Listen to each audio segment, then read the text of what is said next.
trở lại với Lisa Channel và ở video hôm nay chị sẽ hướng dẫn cho các em cách làm quyển sổ này nhé. Bây giờ chúng ta sẽ cùng nhau xem lại quyển sổ này một lần nữa và rồi chị sẽ hướng dẫn cho các em cách làm nhé. Đầu tiên chúng ta sẽ in những cái trang này ra trước nè. Và sau đó các em hãy sử dụng kéo để cắt ra tất cả những cái này ra nhé. Các em sẽ cắt theo đường viền đen nha.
Và đây là tất cả sau khi chị đã cắt xong rồi nè. Các em nhớ là chúng ta hãy đem đi ép hoặc là dán băng keo ở trên bề mặt của mỗi hình nha. Bước tiếp theo các em hãy lựa hai tấm hình nền giống như vậy nhé. Sau đó sẽ sử dụng băng keo trong để dán hai cái tấm này lại với nhau.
Khi đã hoàn thành phần trang sách thì chúng ta sẽ chuyển sang làm những đồ dùng nhé. Bây giờ thì chị đang gắn cánh tủ nè, bằng cách là sử dụng băng keo trong luôn nha.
thì chị sẽ gắn cái giường ngủ nè, cũng bằng cách sử dụng băng keo trong hoặc là hồ dán đều được hết nha.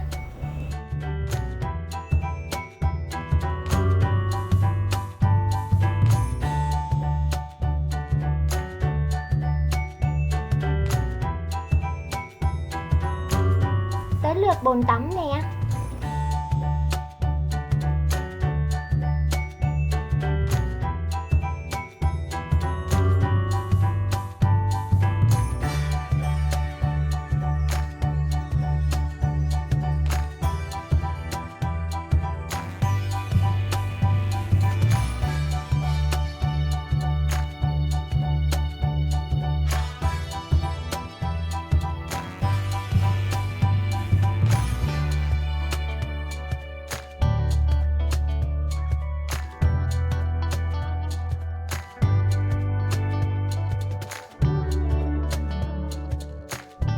Bây giờ thì các em hãy sử dụng băng keo hai mặt để dán tất cả những đồ dùng này vào bên trong trang sách của mình nha.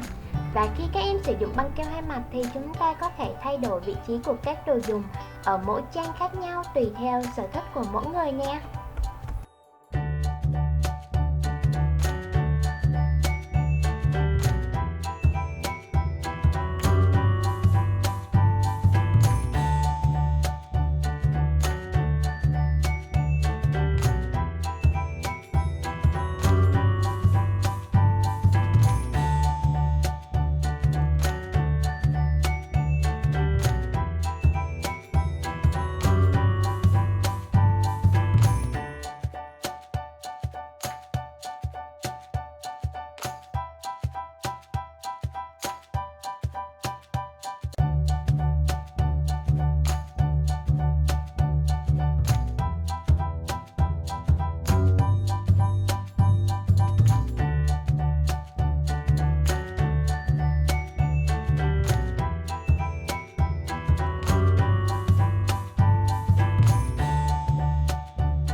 Và hôm nay chị sẽ sử dụng sticker sẵn có tại nhà nè để trang trí lên trên trang bìa sách của mình nha.